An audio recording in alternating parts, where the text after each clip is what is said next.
not the prettiest subject to talk about, but it's about pornography with children.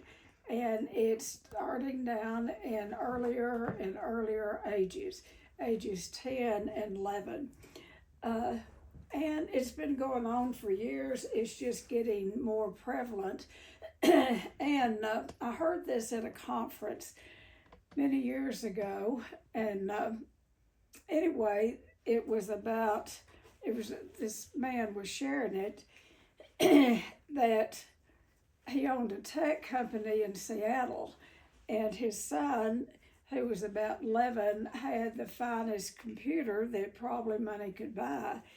And so the kid had gotten on pornography, had found, these kids are so smart and they can get through every parental lockdown that there is, and so he had gotten on pornography, and then it got to really bother him. And his father was a work addict. He left of a morning, about 6, 7 of a morning, and didn't come back till 10 o'clock or so at night.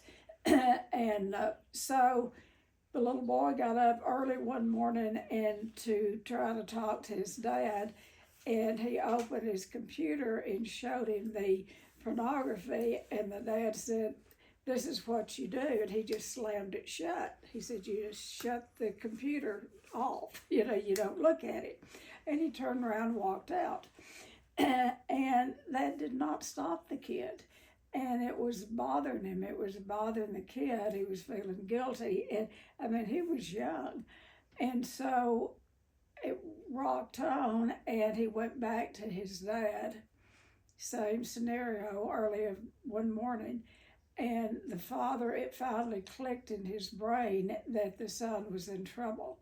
And what he did is he left his high-tech job, money and all, and he put in a small treatment center for just a small one up in Seattle for boys of between 10 and, because they're getting younger and younger. Anyway, he put in a small treatment center.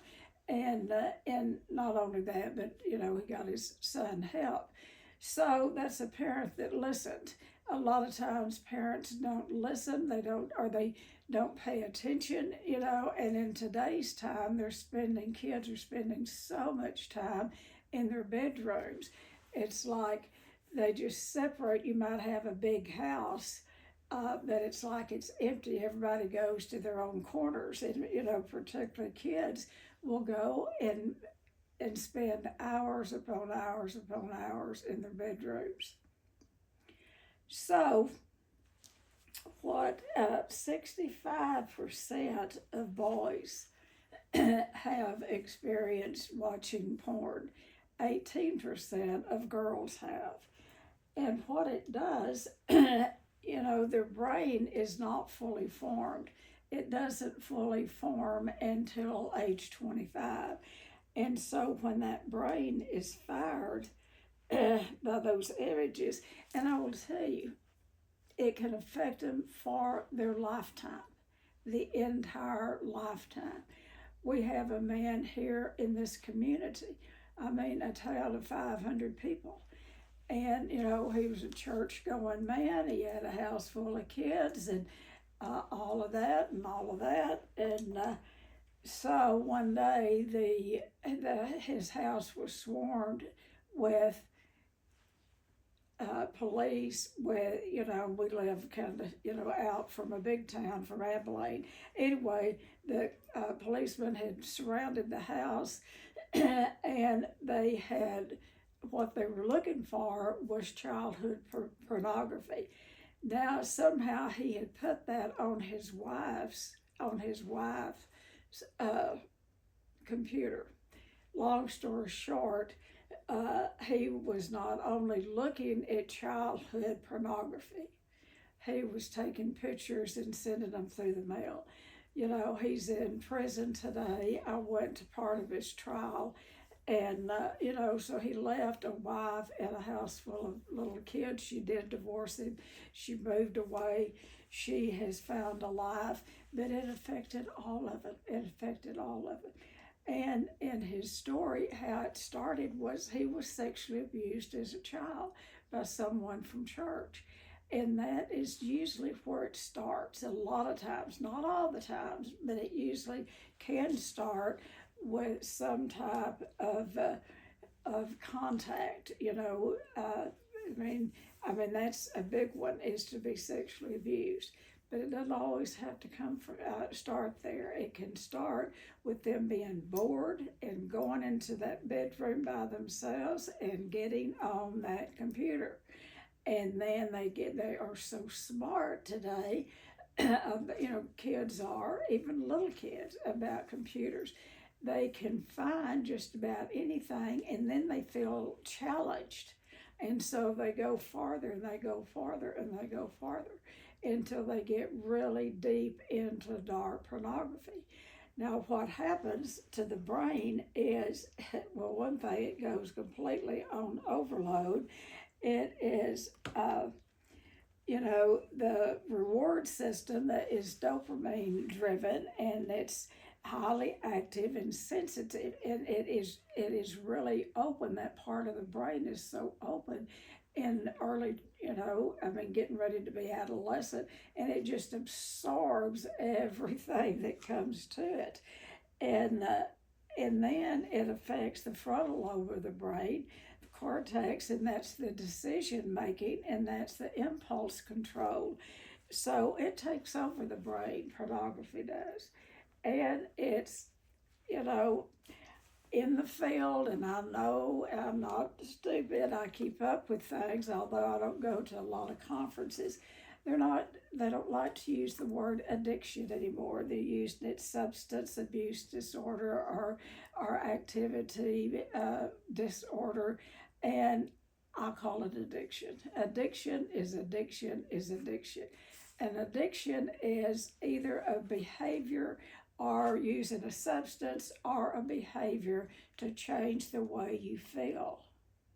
And what makes it an addiction is the person will continue, the addict will continue to use that behavior or substance in spite of the consequences.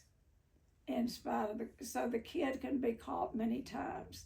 They can be threatened, they can be, grounded, they can be punished, they can do all of that, and they'll go right back to it. And so that sets up what one of the most important things is that parents need to educate themselves about pornography and what it does, particularly to children, and then educate the child. This is not a punishment. This is not a punishment thing. It is education. And, they're going to feel like they're punished when you take the computer away from them. They're going to feel like they're punished when you limit their times that they can spend in their room. And my husband and I raised a house full of kids. And, the only thing they had to go to the rooms for was, they didn't even have TVs in the room. We had one TV, and it was in the living room. And so consequently, everybody gathered in the living room. Times have changed. They have, and there's so much availability to electronics for children. I mean, that phone, that little iPhone that they get usually on their 10th, 11th, 12th birthday, that's a computer. That's where they don't have to go to a computer this size. They get on that phone and they can do it anywhere. So one of the things for parents is get them out of those bedrooms. And I will tell you, like I said, I raise kids. And, I would have kind of liked for them to have had some activity, not pornography, but something where they would have gone to their own rooms sometimes. At our age, that was that was punishment. If you don't stop that, you're going to have to go to your room. Well, there wasn't much activity, things to do in their rooms. That was a form of like punishment. But we were all gathered in the living room, and then we would have to vote on, because we had submitted, we'd have to vote on what we were going to watch. And there really wasn't anything much on TV at that time. We're talking about the 70s that the kids couldn't watch. It was all, clean family entertainment. That's not so today. So, if I was raising kids today, yes, it would be nice. I'm sure, if you have teenagers or what, just to quite get the house quiet, everybody separate, go into their own rooms, and you can breathe a sigh of relief. But what I'm encouraging parents to do is to know what they're doing inside those bedrooms. A lot of times, and I talk about this, I've been talking about it in intensives, well, anywhere, is for years, that if a child experiences any domestic violence, and it doesn't all have to be physical violence, it can be verbal violence. And so a kid is laying in bed and they're, at night, and they're hearing mom and dad fuss and fight, and they may even hear, dad hitting the mother, they can hear that. And so what little boys do, more so than little girls at that age, girls do it too, but little boys find themselves at an early age, and they start masturbating at a very early age to get the release to where they can't hear, they rise above what is, well, that's kind of a play on words, but anyway, what is happening out there in the living room. Domestic violence plays a big part in childhood pornography because parents are so involved in their own problems, they hardly notice what their kids are doing. And what I'm saying, you better get involved in what your kids are doing, know what they're doing. And sometimes it's hard to know what they're doing because, everyone's busy. Everyone is busy. So if you do, like I said, educate your children about their brains. Their brain is like a sponge, and it just soaks up everything that it sees, and particularly when they're on a screen of any kind. And it's not just a passing fancy. Once that brain gets fired, it wants more, and it wants more, and it wants more. And then it goes into, when they go off to college, and then when they get married. And we've treated lots and lots of porn addicts. You'd be surprised. We have 3 universities here, and they're all religious related. Like we have a Methodist university, a Church of Christ, and a Baptist. And I've treated professors. We've treated people from those 3 universities, and what we treat them usually for is sex addiction and porn addiction, because they can, particularly the porn, they can get by, these adults can get by going into their office or going somewhere and looking at porn, and then go and get on the pulpit and preach, and they never get caught. Unless then they start, messing around with their secretary or whatever. But anyway, it can be a problem in their adult life. So it is very important to know what your children are doing. And it's not a shaming thing. Do not shame them. Educate them, and then put some parameters around their phones, around their computers, and because that is the parent's responsibility. And but it's not about making them bad, awful, and wrong when you talk about the porn to them. because what the porn is doing, it is shaping their sexual thoughts for their adult life. It is shaping their how they're going to treat relationships. They see relationships played out on TV, or on the computer, that is nothing like real life. So it begins to shape their thoughts about what a relationship is. And so I cannot stress enough for parents, if you suspect your child being in, and whether you suspect them or not, educate them. Educate them, whether you know that they're doing anything or not. Education is valuable. And let them know about their brain. That's your responsibility, because like I said, their brain doesn't fully form until age 25, and so it's like a sponge. It just soaks everything up. So it is what it does. It puts unrealistic expectations about bodies, their own bodies, and bodies of the opposite sex, and then false expectations, or unrealistic expectations of sex. They have one thing in their mind that they've seen on a computer, and that's not real life. Those people have been scripted. They've been taught how to make it look so inviting. And so what it does, there's a lot of confusion about consent and relationships, because when they can see, they're in charge of an electronic device, and then when they get in a relationship, they think they're in charge of that person.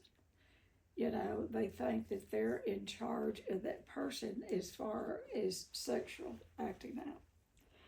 And so what it does, increases anxiety. These kids are full of anxiety.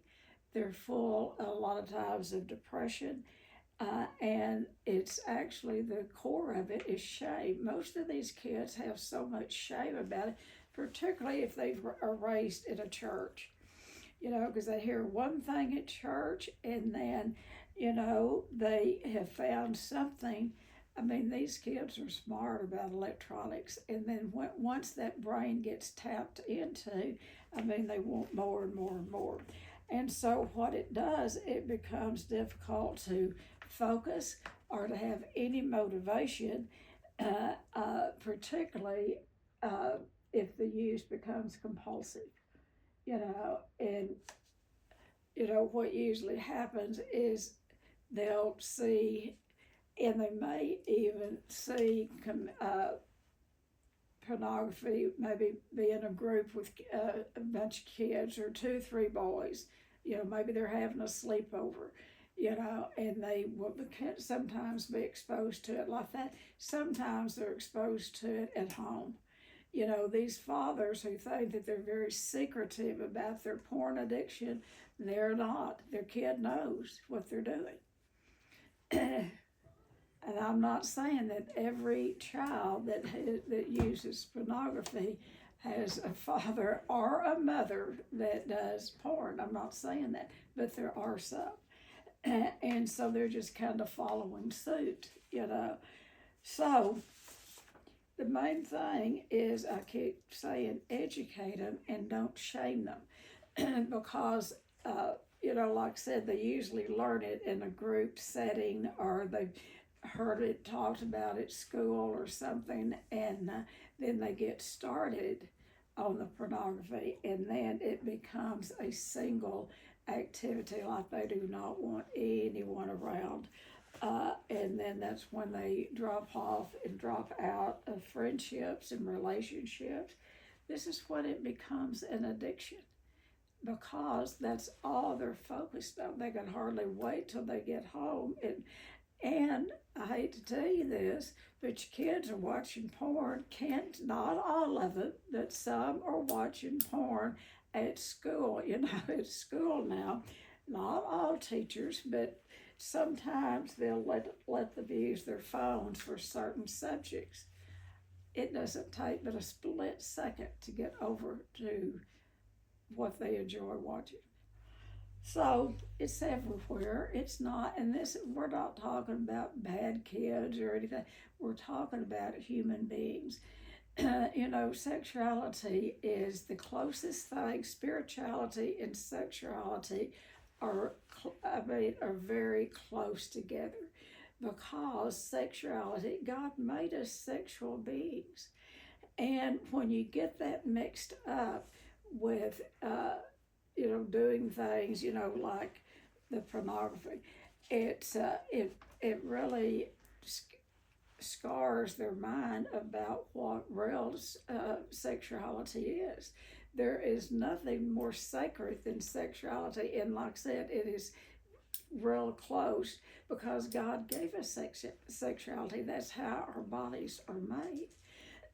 And this is something that kids need to be taught, to take care of that temple. This is our, the temple that we live in, that God gave us. It's sacred. Okay, so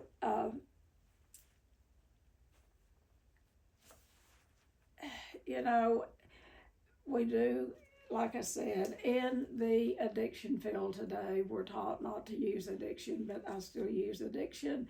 I will use addiction probably as long as I'm in the field, because it is addiction. And I don't know who they're trying to solve. So anyway, I won't get into that. But it's about calling it what it is. When you talk to your children, that it's not just a little behavior. It starts as a little behavior, and then it fires that brain, and then it begins to become, if it gets compulsive, and then it becomes an addiction. So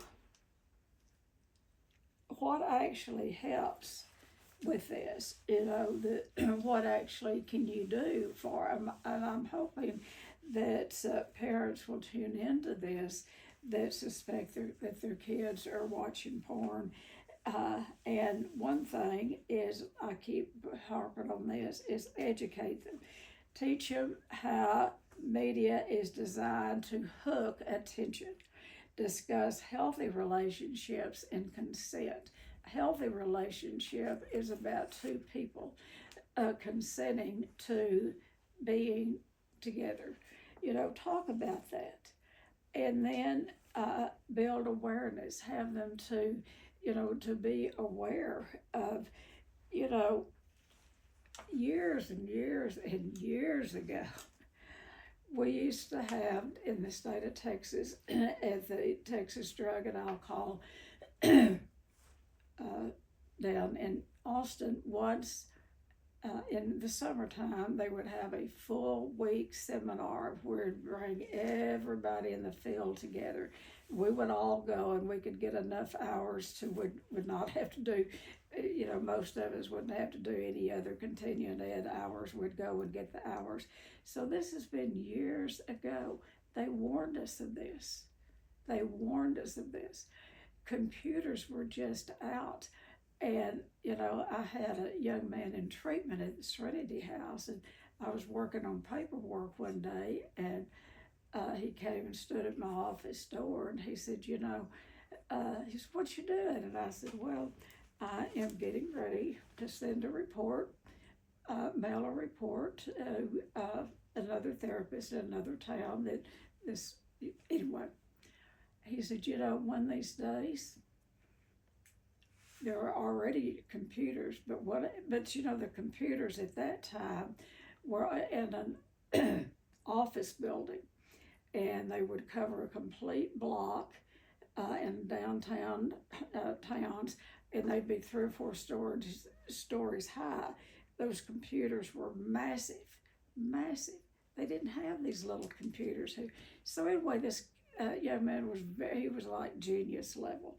And he stood there kind of nonchalant, and he said, "One of these days, you're going to be able to have a small computer, and you can put on all of your clients, and you can, and I push one button and you can send it across the United States. You know what I thought? I went to another treatment center. And what I thought is he has been smoking one too many of those funny cigarettes. I mean, he's making up stuff that will never happen. Little did I know, he knew exactly what he was talking about. Like I said, he was genius level. But we were educated in this, like I said, it's been 35 years ago or 40 years ago that we would have those seminars, a week seminar that put on by the Texas Department of Drugs and Alcohol. Anyway, and they would show us these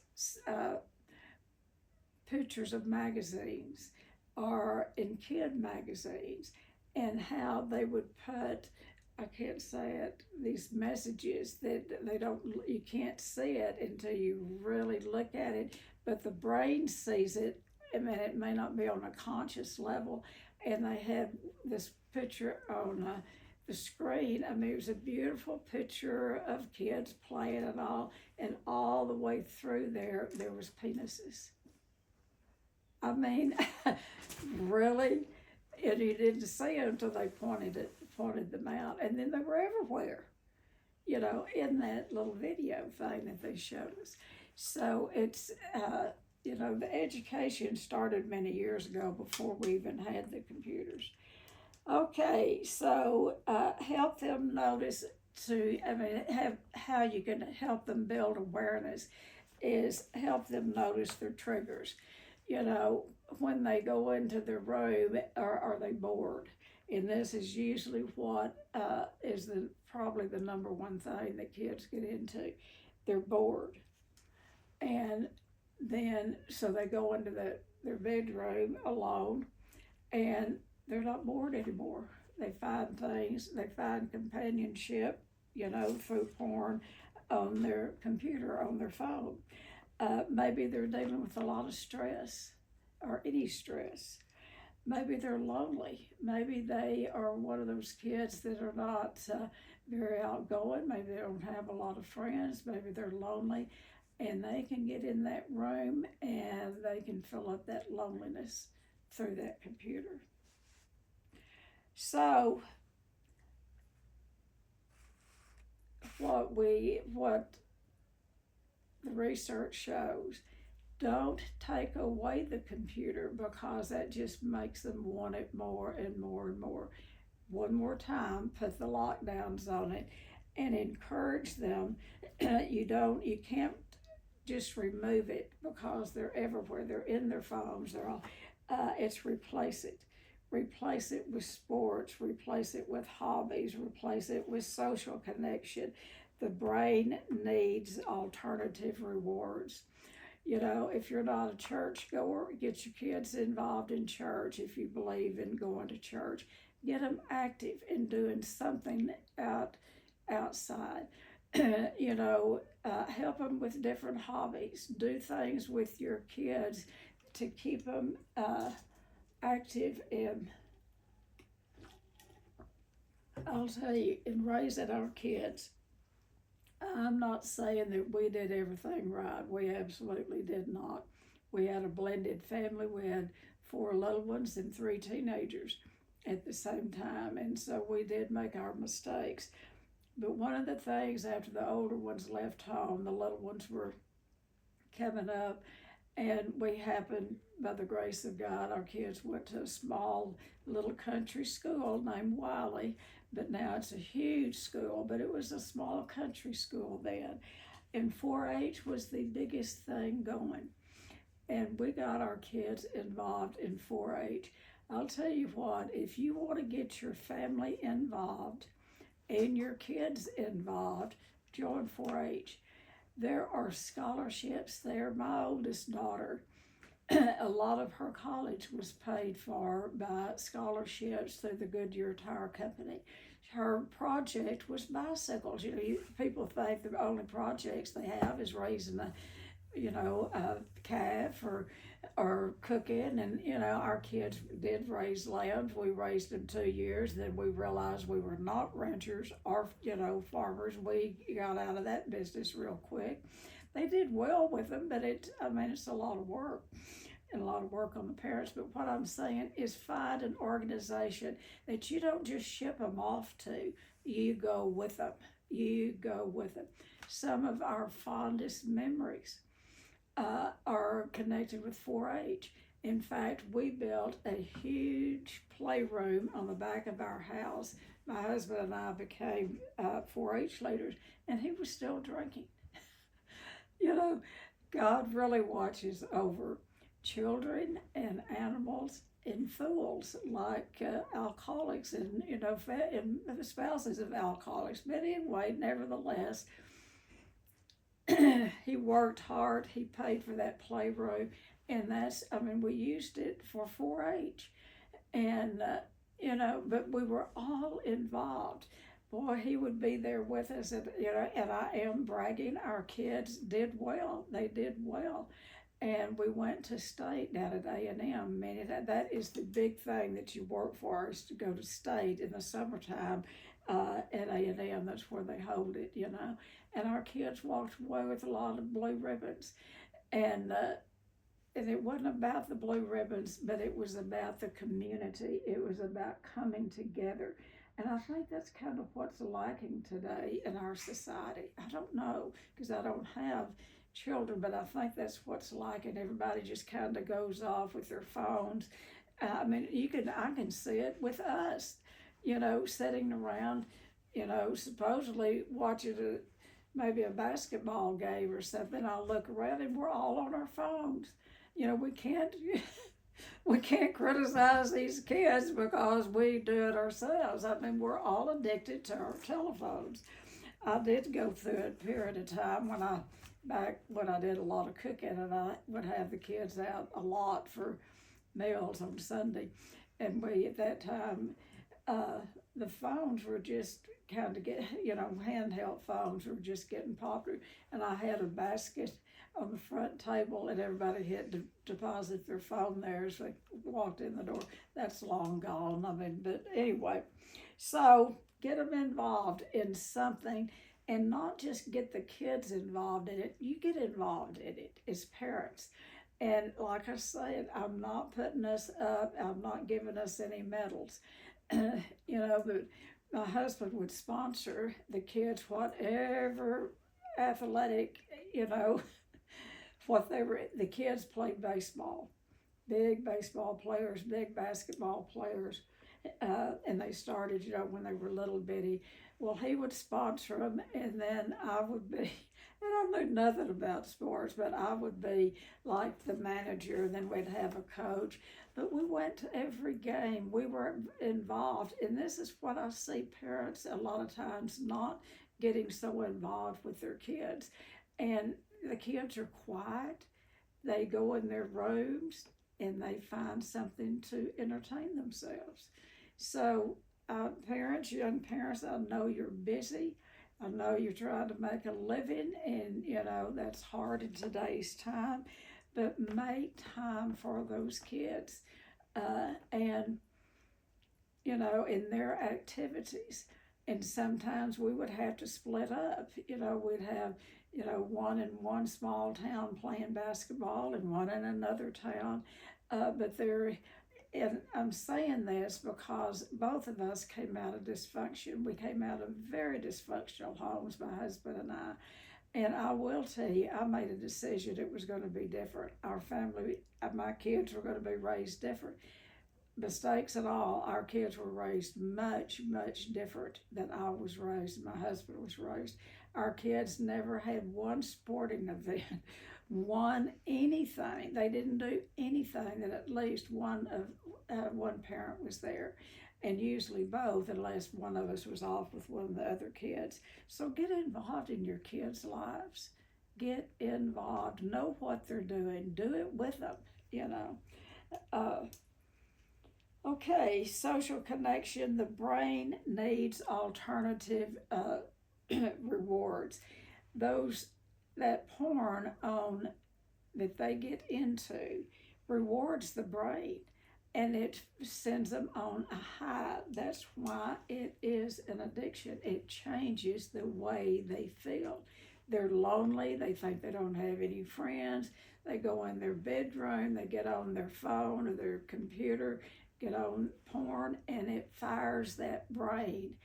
And they're not lonely anymore. They get that dopamine release, and that, they get a high. That's that reward system. And they don't need friends. They don't need to get out. They want to stay in that bedroom. And so it's parents' responsibility to get them out of there and to know what they're doing inside the bedroom. And they can look all innocent. I'm just watching TV, find out what they're doing. Bring them out in the living room. And so, and parents are busy today. They are busy. But one of the things, reduce the stress. No, excuse me, not stress, but access. Reduce the access that they have. And one of the ways to do that is, put the filters on. I don't know what I'm talking about because I don't know anything about computers, but what that I've looked up, and they have filters that you can put on the phones or on the computers. Parental settings. Parental settings. Parental settings, but I will tell you, they're so smart they can get past them. They are smarter than the average bear. These kids are. So have some phone-free times, especially at night. We teach our clients here, and some of them do it. We teach our clients when they go home is to have family meetings. That is one of the best gifts and the best tools that families can have, is to do a family meeting. And at the most, it may take 30 minutes. It's no long, drawn-out affair. We teach them how to do it. We have them practice it. Clients going through inpatient treatment, and we used to. we do that in Family Week, and now we do it in the intensive to have that family meeting. Now, teenagers, especially your little kids, they'll love it. They'll love, having that family meeting. Teenagers will do a lot of eye rolling, but if you ever talk to them later, they love those meetings, and they love their parents for doing that, because what a family meeting is simply teaching your kids. They get in a circle, and they go around, and they say something that has stood out to them during the week. We just used to do it once a week. We would do ours on Sunday afternoon because that's when we were most all gathered at the same place. It would be after church and all. We were so holy. But anyway, a lot of times during this time, my husband was still drinking and I was still raging and screaming at the kids. But we, in spite of all that, we did do some things right. So these family meetings it's just about having each one report something that happened, good, bad, or indifferent to them, and then put a feeling with it. It doesn't take much time, 30 minutes at the max, because a family meeting is not problem solving. It is, that's for another time. It's just to report and to hear your kids sit in a circle, see them sit in a circle, and hear them report a feeling, because you're teaching them about feelings. And how it works is each family member takes a turn of being the leader, whether the kid is 4 years old or grandpa lives with y'all, or grandma. Every family member takes a turn at being the leader. And it is the cutest thing in the world when your granddaughter visits you. And, our oldest granddaughter was, I guess she was about 4 or 5, and she would be the leader. And I mean, they're smart. They can lead a meeting. And then what they do, they have an opening, and it can be a poem or a song or a joke. And then that's how you open the meeting. You open the meeting with something kind of uplifting. Have a little meeting, everybody reports a feeling, and then the leader decides how they want to close the meeting. And they can close the meeting with a prayer, a song, an activity, and what Kaylee would do is she'd get all of us playing Duck, Duck, Goose. Now, if you have not ever played Duck, Duck, Goose, you cannot keep a straight face and play it. So by the end of that meeting, that everybody's laughing together. You might have dealt with some heavy stuff in that circle. You might have heard some things that, oh my God, I didn't know my kid was going through that. But, humor and laughter changes everything. So, all right, here we go again. For parents, it's for your parents, stay calm and open. Overreaction shuts down communication. Don't overreact, and have ongoing conversations.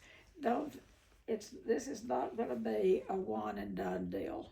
If you think, oh, well, we've taken care of that, we've got rules here, we've got the, don't ever think that. This is not a one and done deal. You've got to know what your kid is doing. And they are smart. They're smarter than the average bear when it comes to these computers. And so when you overreact, it says stay calm. When you overreact, it shuts down communication. And I've already said that. Have ongoing conversations. It's not a one-time talk. You don't just do the talk and think they've got it, because they're going to listen to you. They're bored to tears. They're waiting for you to get through so they can get back to whatever they're doing. Rave on, mother, or whatever, And it's not that kind of talk. It's about talking about their feelings, talking about what's going on in their school or with their friends, and model healthy behavior yourself. I want to tell you, I want to go out on a limb on this.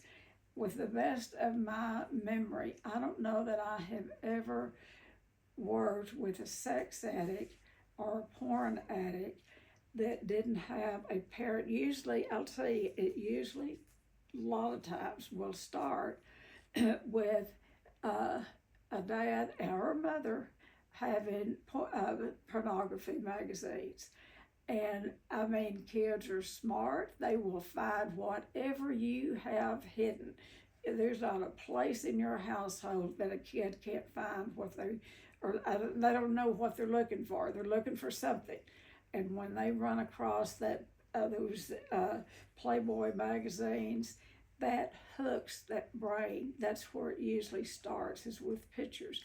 Like I said, I don't think I've ever worked with a sex addict or a porn addict that it didn't start. And a lot of times it starts with dad's pornography magazines and mother trying to hide it, or trying to get rid of it, Kids know what's going on in the home, whether it's outward, where they talk about it or not. So model healthy behavior. You cannot teach your kids one thing and turn around and do something else. What they're going to learn is your actions. That's the lessons they're learning, not your talk. Screens, know what they are and who they are in contact with on those computers. Teach them about healthy relationships. Teach them about boundaries.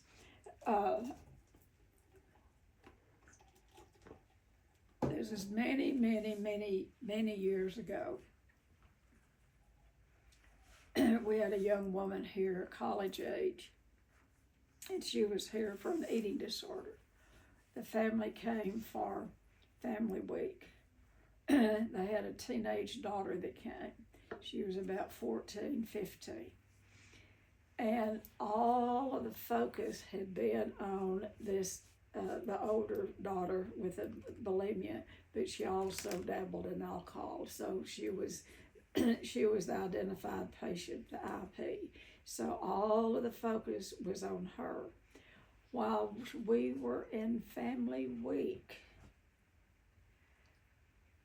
one morning, the 14-year-old broke down, and the night before she had looked on her phone and she had put something on there, and she didn't get but 1 or 2 likes, and she had made the decision that she was going to kill herself because people did not like her on her phone.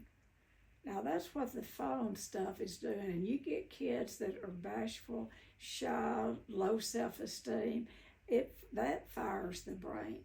And here we were in family week, and she was planning her suicide, and she had attempted before.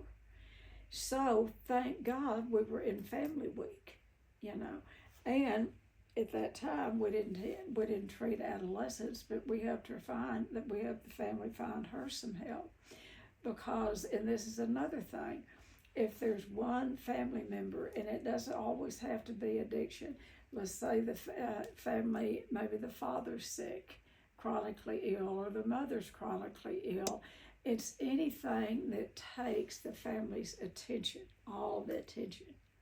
You watch those quiet kids, those what we call the lost child. You watch them, because they are the ones that are going to, there's a high rate of suicide among that population. So know what your kids are doing is bottom line. For serious cases, and serious means if you catch them one time and they, and it's over and done, and you do some of these things, you get them out of the room, you get them, active in family, and I want to say this, I'm a real big believer in kids live in the same home that you live in. And when they get old enough, and they don't have to be very old, they need to take part in the work around the home. And, a little one can pick up and put their shoes up, their clothes up. If you're not teaching your kids chores around the house, and they have specific chores, you're failing your children. Because if they are busy doing their chores, doing their homework, doing this, doing that, they don't have a lot of time to spend in there in the bedroom on the computer. So I'm really big on teaching your children to be a part of the family by participating in, the cooking, the cleaning, and there again, and it was hard for me to turn this loose, because I'm a very, back then I was a neat freak, very particular about the house. But we took turns with the kids, and they made the chart and put it on the refrigerator. I didn't make it, but they took turns on doing dishes at night. And they would team up, because we had a bunch of kids, So my bonus son, he was a teenager, him and my younger son would get together, they would clean together. And I love for them to clean, because they clean better than all the girls combined. They'd clean off the fronts of the cabinets, they'd mop the kitchen, sweep and mop the kitchen floor. When my bonus son went off to the Marine Corps, when he got out of boot camp, I was the first one he called, and he said, "Tennie, I wanted to thank you." And I said, "For what?" He said, "For teaching me how to clean a bathroom and make a bed." He said, "I'm the only one that could bounce a quarter on a bed, and the only one that knew how to clean a latrine. I had to only clean it one time. I didn't have to clean. So you're not doing it your kids any favors, and it takes your time to teach them, and it takes your time to it's like enforce it, to put that responsibility back on them, and it keeps them out of that bedroom. And then they get tired. They get a physical tiredness, not a mental tiredness. They will get physically tired. And then they'll want to go to bed, go to sleep. So anyway, when it is when the pornography has progressed to where it is in a serious situation where it is compulsive, absolutely get a good therapist, but make sure you do some good therapy shopping. Make sure they're trained on pornography. And you can't get one too young or too old. You're going to have to get those in the middle because this is pretty new territory for therapists. But get someone that specializes in adolescence, because that brain is different. And there's some great adolescent therapists out there. So get them some help, and then encourage them. Say things to them like, your brain is powerful. Your brain is, and it's still being shaped, and what you repeatedly do trains it. Those kids are training their brain right now, and it will go from pornography to acting out. I'll promise you. I'll promise you. The goal isn't perfection. It's about making choices. This is what you can say to your kids. It's about making choices that keep you in control of your attention, your habits, and your relationships. A lot of kids that are in pornography, that is their relationships. And they get a connection, a real connection. And then it makes relationships at school seem not very important, So get them out of those bedrooms. To end this, the teen brain is highly trainable. Pornography strongly activates the reward system. Habits can be formed quickly. It doesn't take many times for that habit to be started. What we think is how we act, and how we act becomes a habit. And then that habit becomes our character, or who we are. Think about that. What we think is how we act. And how we act becomes a habit, and that habit becomes our character, or who we are. You don't want your kid to grow up thinking he's nothing but a porn, or she's nothing but a porn addict. And remember, not everyone is affected the same way. You might have a kid that's just curious, and they'll get their curiosity, settled, and they'll think, oh God, I don't want to do that anymore. I'm going to go play baseball or something, because kids are curious, and they may, do it once or twice, and that's going to be not your addict. That's going to be your non-addict. So awareness, be aware of it, have some healthy alternatives, and then parents, be in control, take charge of your children, regardless, as long as they're under your roof, they're your kids, they're your responsibility. And that doesn't mean, with an iron fist. That means with loving care and knowing what they're doing. Just know what they're doing. Don't be so busy that your kids are last on your list.